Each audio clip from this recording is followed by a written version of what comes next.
The day I left to fight for my country, I kissed my wife goodbye and trusted my best friend to protect my world. At that moment, I believed loyalty was unbreakable.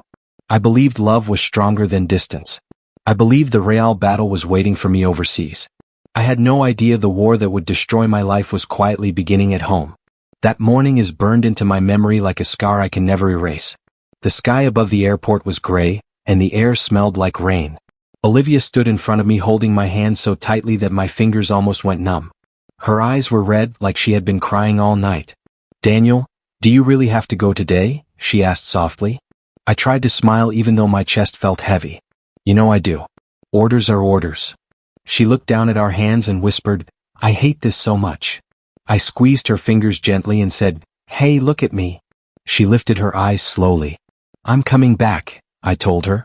6 months. That's it. She shook her head slightly. 6 months feels like forever. I leaned closer and replied, "Not forever. Just long enough for me to do my job and come home to you." She wiped a tear from her cheek and tried to smile.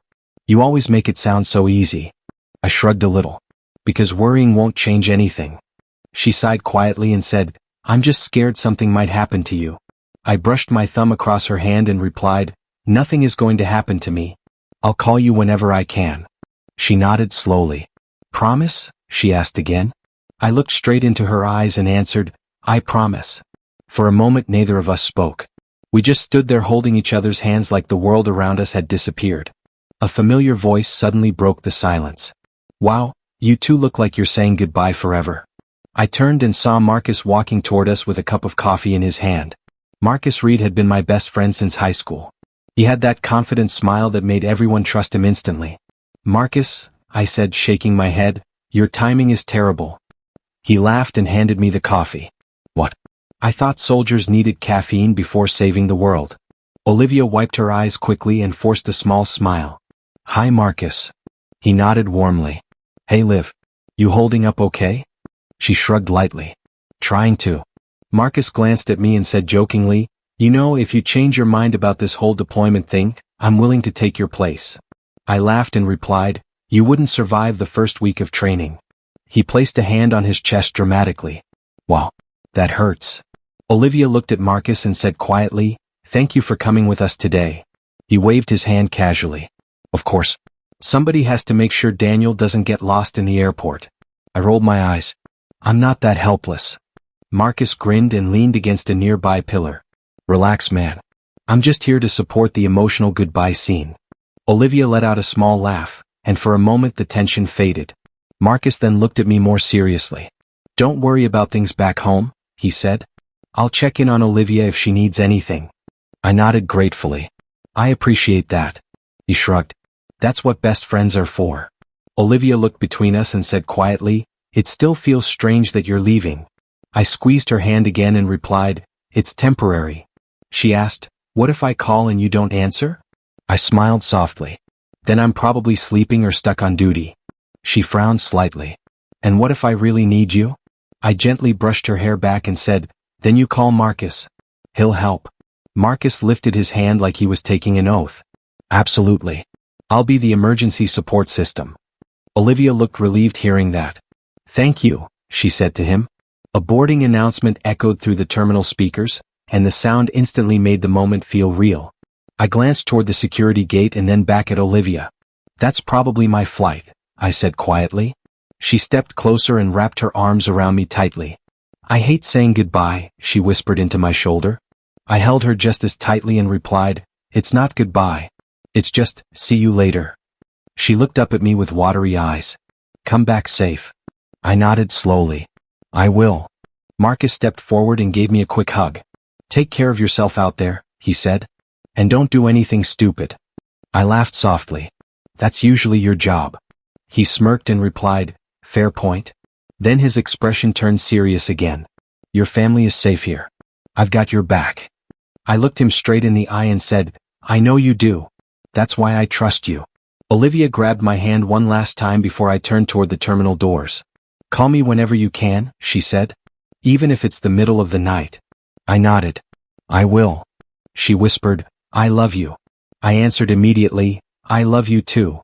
For a moment, I just stood there looking at her face, trying to memorize every detail before leaving. Then I picked up my bag and started walking toward the security gate. After a few steps, I turned around. Olivia was still standing there watching me. Marcus stood beside her with his hands in his pockets. She raised her hand slowly and waved. I waved back before walking through the doors. At that moment, I felt proud to wear the uniform and serve my country. But deep inside my chest, a strange fear refused to disappear. I believed the battlefield would be the hardest fight of my life. I had no idea the real war was quietly waiting for me back home. That morning, as the airport doors closed behind me, I still believed love could survive anything. Life at the military base followed the same brutal rhythm every day. Early mornings, long drills, and nights that felt too quiet. Most soldiers used that silence to sleep. I used it to call Olivia. Hearing her voice became the one thing that reminded me why I was pushing through every exhausting day. The first week after I arrived, I called her the moment I got free time. She answered quickly. "Daniel," she said with excitement. "I was waiting for your call." I leaned against the wall outside the barracks and smiled. "Miss me already?" She laughed softly. "Obviously. The house feels weird without you." I asked, "Everything okay back home?" She replied, "Yeah. Just quiet." I told her, 6 months will pass fast." She said, "Easy for you to say. You're busy all day." I chuckled. "Trust me, drills aren't exactly fun." She asked, "Did you eat today?" I laughed. "Listen to you sounding like my mom." She replied, "Someone has to take care of you." A few days later, I called again during a short break. She answered while sounding slightly distracted. "Hey," she said. I noticed the difference immediately.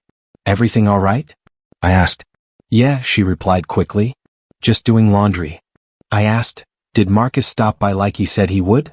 She answered, "Yeah, he helped fix the kitchen sink." I smiled, feeling relieved. "Good. I'm glad he's helping." She said, "He's been checking in a lot." I replied, "That's Marcus. Always reliable." She paused for a moment before saying, "Yeah, he's been really helpful." Days turned into weeks and my routine never changed. Training during the day, exhaustion at night, and quick phone calls whenever I could find signal. During one call I asked, "What did you do today?" Olivia replied, "Not much. Work was boring." I teased, "Boring is better than bullets flying over your head." She laughed faintly. "Fair point." I asked, "Did Marcus visit again?" She said casually, "Yeah, he dropped off groceries." I replied, "See? I told you he'd look out for you." She answered quietly, "Yeah, he does." Another week passed. One evening I tried calling 3 times before she finally answered. "Hey," she said breathlessly. I frowned. "Were you busy?" She replied quickly, "Just in the shower." I nodded even though she couldn't see me. "Long day here," I told her. She asked, "Training again?" I sighed. "Always." She said, "You sound tired." I laughed softly. "You should see the rest of the guys." Then I asked, "What about you?" She hesitated before answering, "Just normal stuff." Something about her voice felt distant. A few nights later I called again. This time she didn't answer. I tried again an hour later. Still nothing. The next morning she finally returned my call. "Sorry," she said. "I fell asleep early." I replied, "You never sleep that early." She laughed awkwardly. "Guess I was just exhausted." I didn't push the subject. Instead I said, "I miss hearing your voice." She answered quietly, "I miss you too." One evening after a particularly brutal training session, I sat outside the barracks and called again. She answered after several rings. "Hello," she said softly. "Olivia," I said with relief, "finally." She replied, "Sorry, I didn't hear the phone." I asked, "Everything okay?" She said quickly, "Yeah, just tired." I tried to lighten the mood. "You say that every time now." She paused before replying, "Maybe I am just tired all the time." I didn't know what to say to that. Later that night, Sergeant Ryan Walker noticed me staring at my phone. He walked over and asked, "Trouble back home, Carter?" I shrugged. "Nothing serious." He sat down beside me and said, "Let me guess. Wife acting distant." I looked at him in surprise. "How did you know?" He chuckled quietly. "Because I've seen that look on a lot of soldiers." I frowned. "It's probably just stress." He nodded slowly and said, "Maybe. But distance does strange things to people." I shook my head and laughed lightly.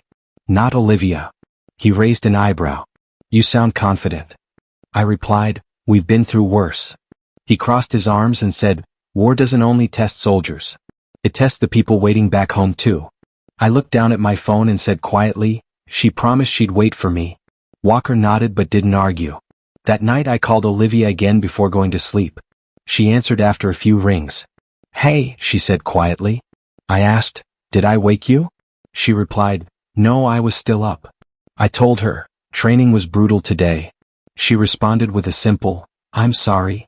I asked, do you still miss me like you did the first week? She hesitated before answering, of course I do. But something about the silence after those words didn't feel the same. I forced a small laugh and said, only a few more months. She replied quietly, yeah, a few more months. After we hung up, I sat on the edge of my bed staring at the dark ceiling. Walker's words echoed in my head. Distance changes people. I shook the thought away immediately. Olivia loved me. Marcus was helping her.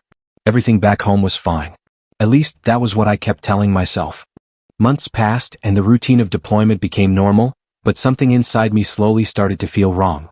At first I ignored it. Soldiers learn to ignore uncomfortable feelings because fear can become a distraction. But the change in Olivia's voice was something I couldn't train myself to ignore. One evening after training, I sat on my bunk and called her again. The phone rang longer than usual before she answered.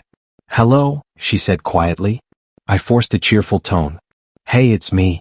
She replied, hey. The excitement she used to have when hearing my voice was gone. I asked, everything okay? She said quickly, yeah, just tired. I laughed lightly. You're always tired lately. She responded with a small sigh.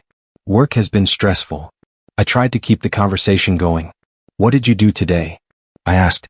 Nothing interesting, she replied. Just work and groceries. I asked casually, did Marcus stop by again? There was a small pause before she answered. Yeah, he helped carry some heavy boxes. I nodded slowly even though she couldn't see me. Good guy, I said. He's been checking on you a lot. She replied softly, yeah, he has. Something about the way she said it made my chest feel tight, but I pushed the thought away. I told myself I was imagining things. The next few weeks didn't make the feeling disappear. If anything, it grew stronger. One night I called her 3 times before she finally answered. Sorry, she said quickly, I didn't hear the phone. I frowned slightly. You usually keep your phone with you. She laughed nervously. I must have left it in the other room. I didn't argue. Instead I said, I miss you. She replied, I miss you too. But the warmth in her voice wasn't there anymore. A few days later, something unexpected happened. My phone rang late in the evening. I looked at the screen and saw my sister's name. I answered immediately. Emma? Everything okay? Her voice sounded hesitant. Yeah, everything's fine. I leaned back against the wall. You sound strange. She paused before speaking again. Daniel, I don't want you to worry. I frowned. That sentence never leads to good news. She sighed quietly. It's about Olivia. My heart instantly felt heavier. What about her? I asked. Emma hesitated again before saying, I've seen Marcus at your house a lot. I replied quickly, yeah, I know. He's helping her while I'm gone. Emma didn't answer right away. Finally she said, I know that's what he said. I felt irritation rise in my chest. Emma, Marcus is my best friend. She said carefully, I'm not accusing anyone of anything. I replied firmly, then what are you trying to say? She spoke quietly. I just think he's around more than necessary. I rubbed my forehead and sighed. Emma, Olivia needs help sometimes. I asked Marcus to check on her. She replied, I understand that. I could hear concern in her voice. But something feels strange. I shook my head even though she couldn't see it. You're reading too much into it. She responded gently, maybe I am. Then she added softly, but I care about you. I softened my tone. I know you do. She said, just keep your eyes open, okay? I replied quickly, there's nothing to watch for. After we hung up, I sat on my bed staring at the phone in my hand. Emma's words kept echoing in my mind. Marcus visiting too often. Something feels strange. I tried to push the thought away. Marcus had been like a brother to me for years. Olivia loved me. There was no reason to doubt them. Still, that night I decided to call Olivia again. She answered after a few rings. Hey, she said. I asked casually, what are you doing? She replied, just watching TV. I said, alone? She paused briefly before answering, yeah. I felt a strange pressure in my chest but kept my voice calm. Emma called me today, I said. Olivia sounded curious. Oh, what did she want? I replied, nothing important. Just checking in. There was a moment of silence between us. Then she asked, did she say anything about me? The question surprised me. No, I said slowly. Why would she? Olivia quickly replied, no reason. I forced a small laugh. You two should talk more. She worries about everyone. Olivia responded quietly, yeah, she does. After we ended the call, I lay down on my bunk but sleep refused to come. My mind kept replaying every recent conversation. Olivia sounding distracted. Missed calls. Long pauses in her answers. Marcus visiting more often than expected. For the first time since my deployment began, doubt quietly entered my heart. I hated that feeling immediately. I told myself Emma was just being protective. I told myself distance was making me paranoid. I told myself my marriage was strong enough to survive 6 months apart. But the truth was simple. That night, staring into the darkness of the barracks, I realized something had changed. And no matter how hard I tried, I couldn't stop thinking about it. Everything changed the night my phone buzzed while I was sitting on my bunk after training. It was late and most of the guys were already asleep. I looked at the screen and frowned when I saw a message from an unknown number. I almost ignored it, but something pushed me to open it. The moment the photo appeared on my screen, my chest tightened. It showed Olivia and Marcus sitting together at a restaurant table. They were leaning close, smiling in a way that didn't look casual. I stared at the image for several seconds before whispering to myself, this has to be a misunderstanding. Just then Sergeant Walker walked past my bunk and noticed the look on my face. Carter, he said quietly, you look like you just saw a ghost. I quickly locked my phone and replied, it's nothing. He raised an eyebrow. Nothing usually doesn't make soldiers stare at their phones like that. I forced a laugh. Probably just a prank message.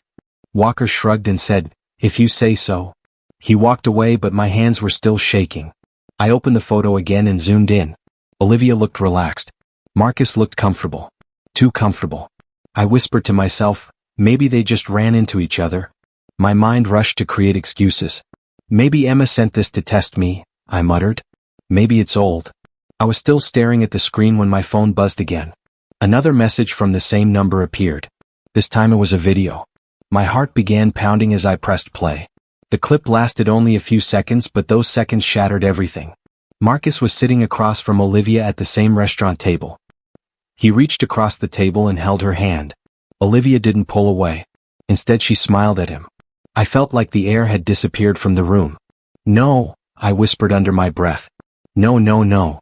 My chest felt tight as if someone had wrapped a rope around my lungs. I stood up suddenly and walked outside the barracks, trying to breathe. The cold night air hit my face, but it didn't calm the storm inside my head. I looked at the video again, hoping I had misunderstood it. But there was no misunderstanding. Marcus holding her hand. Olivia smiling at him. My first instinct was to call her immediately.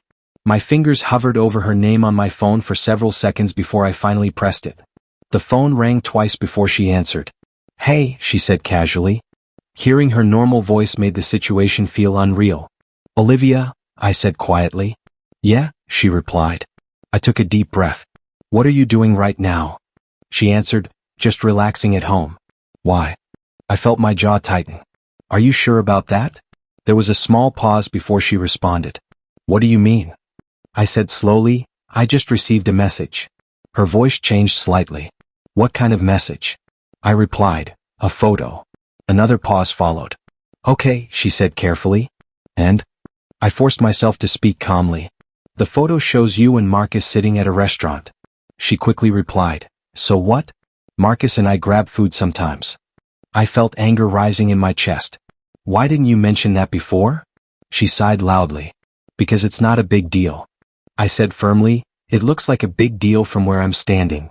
Her tone became colder. Daniel, you're overreacting. I clenched my fist. Am I? She replied sharply, yes. I hesitated for a moment before saying the next words. There was also a video. Silence filled the call. Finally she asked, what video? I replied quietly, the one where Marcus holds your hand. Her response came instantly. That's ridiculous. I said slowly, I saw it with my own eyes. She laughed bitterly. Are you spying on me now? I replied, someone sent it to me. She snapped, Then someone is clearly trying to mess with your head. I felt my voice shaking. Olivia, just tell me the truth. She replied firmly, I am telling you the truth. I asked, so you didn't hold his hand? She said impatiently, no. I pressed again. You're saying the video is fake? She answered quickly, probably. I stared into the darkness around me and whispered, you think someone edited a video just to trick me? She responded sharply, I don't know what someone did, Daniel. But you're acting paranoid. Her words hit harder than I expected. Paranoid? I repeated. Yes, she said. You're thousands of miles away and you're letting your imagination run wild. I felt my chest tighten again. I trusted you, I said quietly. She responded with irritation. And you still should. I asked slowly, then why does this feel wrong? She snapped, because you're overthinking everything. I closed my eyes and tried to control my breathing. Olivia, I said softly, just be honest with me. She replied coldly, I already am. I whispered, you're not even trying to understand how this looks. She sighed loudly. Daniel, I'm tired. I don't have the energy to deal with this right now. I felt something inside me break when she said that. So that's it? I asked quietly. She answered, yes. We'll talk later. Then the call ended. I stood there staring at my phone for a long time. The photo was still in my messages. The video was still there too. But the thing that hurt the most wasn't the image of Marcus holding her hand. It was the coldness in Olivia's voice. That night I realized something I never expected to feel. The woman I trusted with my entire heart was starting to feel like a stranger. The days after the video felt heavy and slow. I kept replaying the call with Olivia inside my head. Her voice sounded colder every time I remembered it. One evening while I was sitting alone outside the barracks, my phone rang again. I looked down and saw a number I didn't recognize. For a moment I thought about ignoring it, but something inside me told me to answer. Hello, I said. The voice on the other side sounded nervous. Daniel, it's Jason. I frowned slightly. Jason. He replied quietly, Jason Reed? Marcus's younger brother. I sat up straighter immediately. Jason? Is everything okay? He hesitated before speaking again. I don't have much time to talk. My chest tightened. Why not? He lowered his voice. Because Marcus would lose his mind if he knew I was calling you. I felt a strange tension rising in my chest. What's going on? Jason exhaled slowly and said, I need to tell you something, and you probably won't like hearing it. I gripped my phone tighter. Just say it. He stayed silent for a few seconds before finally speaking again. Daniel, you deserve the truth. My heart started pounding harder. What truth? Jason replied carefully, about Marcus and Olivia. My throat felt dry. What about them? Jason hesitated again before saying, they've been seeing each other. I felt my entire body go still. Seeing each other? I repeated quietly. He continued in a low voice. For months. For a moment I couldn't speak. My mind tried to reject the words I had just heard. Finally I forced myself to respond. Jason, that's not funny. He replied quickly, I'm not joking. I swallowed hard. You're telling me my wife and my best friend are together? He answered softly, yes. I shook my head even though he couldn't see me. No. That can't be right. Jason said quietly, I wish it wasn't. I stood up and started pacing slowly. How long? I asked. Jason replied, since shortly after you deployed. My chest felt like someone had driven a knife into it. Why are you telling me this now? I asked.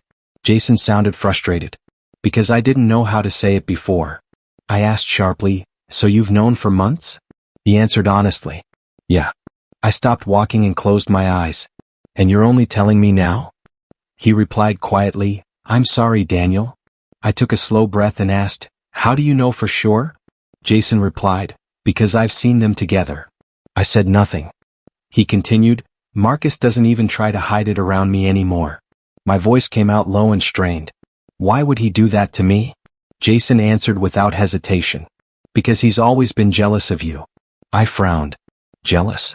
Jason said, you had everything he wanted. A stable life, a good career, a wife who loved you. I whispered, so he decided to steal it? Jason replied quietly, that's exactly what he did.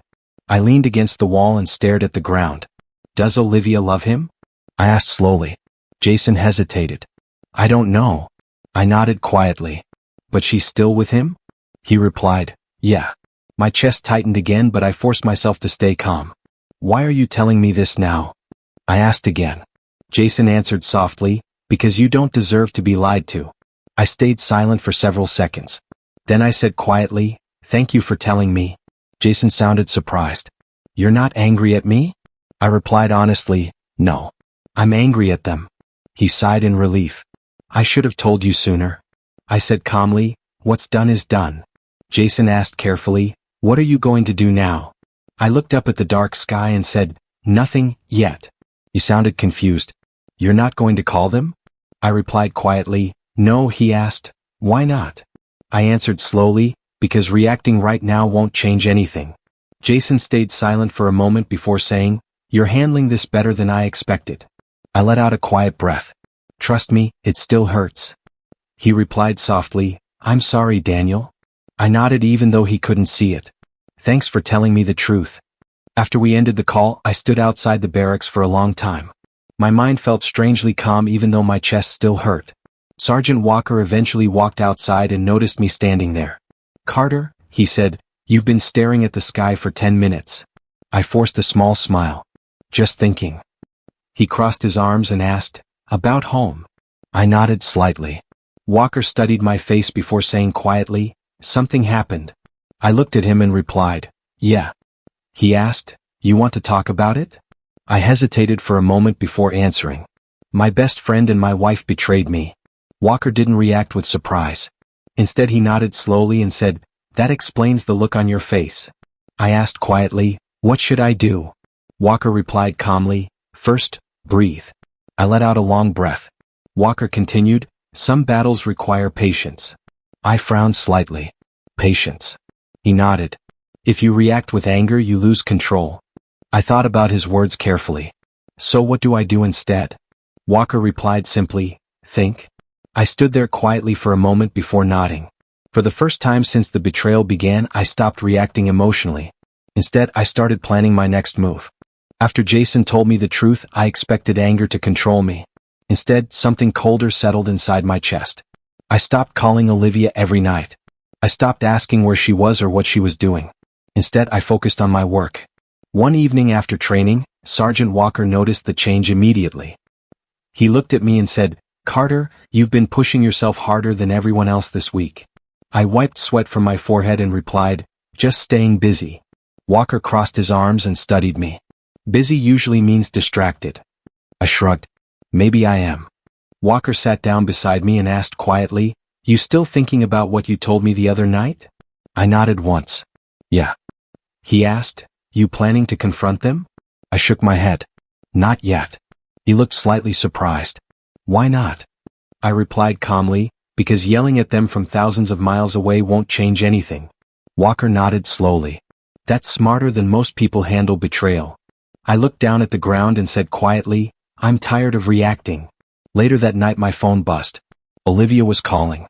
I stared at the screen for a moment before answering. Hello, I said calmly. She sounded slightly surprised. Hey, you didn't call yesterday. I replied, training ran late.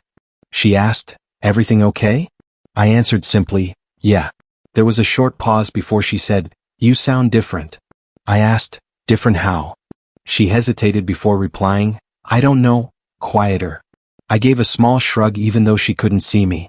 Just tired. She tried to continue the conversation. What did you do today? I replied shortly, training. She laughed awkwardly. You always say that. I answered calmly, because it's always true. She paused before asking, did something happen? I replied, no. She sounded uncertain. You sure? I said quietly, yeah. After a few more seconds of silence she said, okay. Then the call ended sooner than usual. A few days later she called me again. Hey, she said carefully. You've been quiet lately. I replied calmly, just focused on work. She asked, are you mad at me? I answered honestly, no. She hesitated. Then why does it feel like you're pulling away? I looked up at the dark sky above the base and said, maybe I'm just adjusting. She sounded confused. Adjusting to what? I replied quietly, being away. Meanwhile Marcus became more confident. I could hear it in his voice whenever he spoke to me. One afternoon he called unexpectedly. Daniel, he said loudly. How's the soldier life? I replied calmly, busy? He laughed. Olivia told me you've been working like crazy. I said simply, training keeps me occupied. He joked, good. That means you won't get bored. I asked casually, how's everything back home? He replied confidently, pretty good. But weeks later things started changing. One evening Olivia called sounding frustrated. The moment I answered she said, Marcus is driving me insane. I raised an eyebrow even though she couldn't see it. What happened? She sighed loudly. He made another stupid investment. I asked calmly, investment? She replied, yeah. Some business idea that already lost a bunch of money. I said quietly, that doesn't sound like him. She responded with irritation, well, it's happening. A few days later she called again, sounding even more stressed. I swear I can't deal with Marcus right now, she said immediately. I replied calmly, what happened this time? She groaned. He keeps borrowing money and promising it'll work out. I asked carefully, did you argue with him? She answered quickly, of course we argued. I stayed silent for a moment before saying, maybe he's under pressure. She replied sharply, that's not my problem. Later that week Marcus called me again. His voice sounded different this time. Less confident. Hey man, he said. I replied calmly, hey. He hesitated before speaking. Things have been a little rough lately. I asked, what happened? He laughed awkwardly. Some investments didn't go the way I expected. I answered simply, that happens. He sighed. Yeah. As the weeks passed, their situation kept getting worse. Olivia sounded more frustrated every time we spoke. Marcus sounded more stressed every time he called. Meanwhile I stayed calm. I focused on training, discipline, and improving myself. One night Walker noticed me finishing another long workout. He walked over and asked, feeling better? I wiped sweat from my face and replied, actually, yeah. He nodded. Funny how that works. For the first time since the betrayal started, I felt something unexpected. Their relationship, the one that destroyed my trust, was slowly collapsing on its own. The day I returned home felt strange. I expected excitement, relief, maybe even anger waiting for me. Instead, everything felt quiet inside my mind. When I stepped out of the airport, Olivia was standing near the entrance. The moment she saw me, her eyes widened slightly. I walked toward her calmly. She forced a small smile and said, Daniel, you're finally home. I nodded. Yeah. She stepped closer and tried to hug me. I allowed it, but something about the moment felt different. She pulled back and studied my face. You seem different, she said carefully. I replied calmly, deployment changes people. She looked nervous. I tried to call you yesterday. I answered, I was still traveling. She nodded slowly. Right. We walked toward the parking lot in silence. Finally she said, Marcus wanted to come pick you up too. I stopped walking for a second and asked, he wanted to? She quickly added, but I told him I'd handle it. I gave a small nod and continued walking. That was thoughtful. Later that evening I saw Marcus for the first time since returning home. He arrived at the house and knocked on the door. When I opened it, his smile looked forced. Daniel, he said awkwardly. You're back. I nodded slowly. Yeah. He stepped inside and avoided looking directly at me. How was deployment? He asked. I replied calmly, eventful. He laughed nervously. I bet. Olivia stood nearby watching both of us carefully.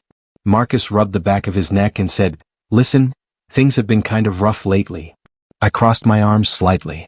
Rough how? He sighed and replied, some investments went bad. I said quietly, I heard about that. His eyes flickered with surprise. You did? I nodded. Olivia mentioned it. Marcus looked uncomfortable. Yeah. I lost a lot. I shrugged slightly. That happens sometimes. He nodded slowly but still avoided my eyes. After a few minutes he said, anyway, I should get going. I replied calmly, take care. He left quickly.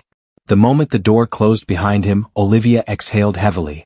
She looked at me and asked, why were you so calm? I raised an eyebrow. Should I be angry? She didn't answer.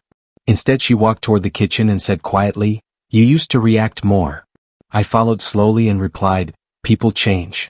Over the next few days I learned more about what had happened while I was gone. One afternoon Olivia sat across from me at the table and said, Marcus lost almost everything. I asked calmly, everything? She nodded. His business failed. I said quietly, "That's unfortunate." She looked down at the table and whispered, "We've been arguing a lot lately." I replied, "I can imagine." A few evenings later she came into the living room while I was sitting alone. Her eyes were red like she had been crying. She stood there silently for several seconds before finally speaking. "Daniel, we need to talk." I nodded toward the chair across from me. "Sit." She sat down slowly and looked at me with trembling eyes. "I made a mistake," she whispered. I didn't respond immediately. She continued, "Marcus and we got too close." I looked at her calmly and said, "I know." Her head lifted quickly. "You knew?" I nodded. "For months." She stared at me in shock. "Why didn't you say anything?" I replied quietly, "Because I wanted to see how things would end." Tears filled her eyes.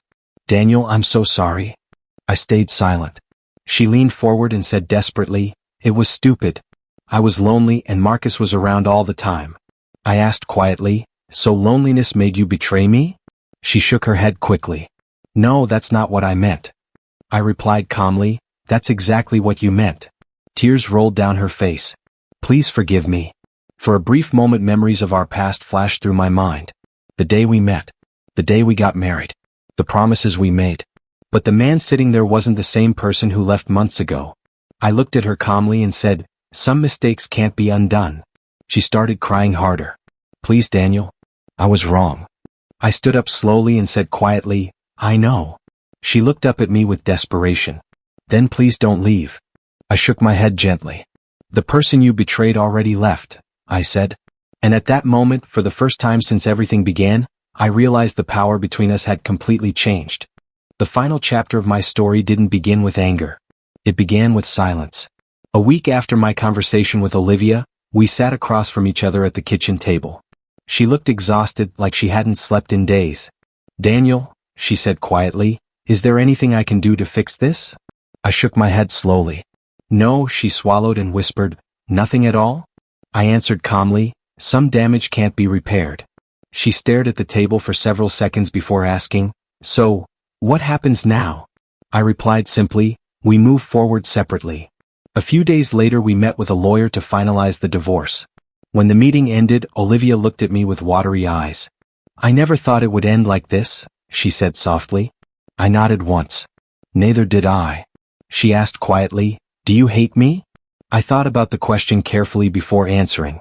"No," she looked surprised. "You don't?" I shook my head again. "Hate takes energy. I'm done wasting energy." She lowered her eyes and whispered, "I deserve that." I replied calmly, "You deserve honesty." After the divorce was finalized, my life felt strangely lighter. One afternoon my sister Emma visited me. She looked around the quiet house and said gently, "How are you holding up?" I leaned back on the couch and replied, "Better than I expected." She studied my face and said, "You don't look angry." I smiled faintly. "I was angry once." Emma crossed her arms. "What changed?" I answered simply, "Time." She sat beside me and said softly, "I'm sorry you had to go through all that." I nodded. "Me too." Emma hesitated before asking, "Have you talked to Marcus?" I shook my head. "No," she asked, "Do you want to?" I replied calmly, "Not really." Emma sighed and said, "He disappeared after everything collapsed." I shrugged slightly. People disappear when they lose everything. A few weeks later I started therapy with Dr. Laura Bennett. During our first session she looked at me and asked gently, "Daniel, what do you feel when you think about the betrayal?" I thought for a moment before answering. At first I felt anger. She nodded and asked, "And now?" I replied quietly, "Now I feel clarity." She leaned forward slightly. "What kind of clarity?" I answered, "That betrayal says more about them than it does about me." Dr. Bennett smiled slightly and said, "That's an important realization." I shrugged. It took time to understand it. She asked carefully, "Do you believe the betrayal changed who you are?" I replied honestly, "Yes." She nodded. "How so?" I said quietly, "It made me stronger." She smiled again and said, "Strength often grows from painful experiences." The most important change in my life came through my daughter Lily. One evening she sat beside me while doing her homework. She looked up and asked, "Dad, are you sad?" I smiled gently and asked, "Why do you ask that?" She shrugged and said, "Because you've been quiet lately." I placed a hand on her shoulder and replied softly, I'm not sad. She tilted her head. Then what are you? I thought for a moment before answering. I'm learning. She smiled and said, learning what? I replied, how to start fresh. Lily grinned and said, that sounds nice. I laughed softly. It does. She looked at me again and asked, are we going to be okay? I nodded immediately. We're going to be more than okay. Meanwhile, life continued moving forward. Marcus disappeared from everyone's life after losing his business and reputation. Olivia moved out and began living with the consequences of her decisions. I rarely heard about either of them, and honestly, I didn't feel the need to ask. One evening I sat outside watching the sunset when Emma joined me. She handed me a cup of coffee and asked, do you ever think about getting revenge? I shook my head slowly. No, she raised an eyebrow. Not even a little? I smiled faintly and replied, life already handled that part. Emma nodded thoughtfully. As the sun dipped below the horizon, I realized something important. I once believed I had lost everything while fighting for my country. But the truth was much simpler. I hadn't lost everything. I had only lost the people who were never truly loyal.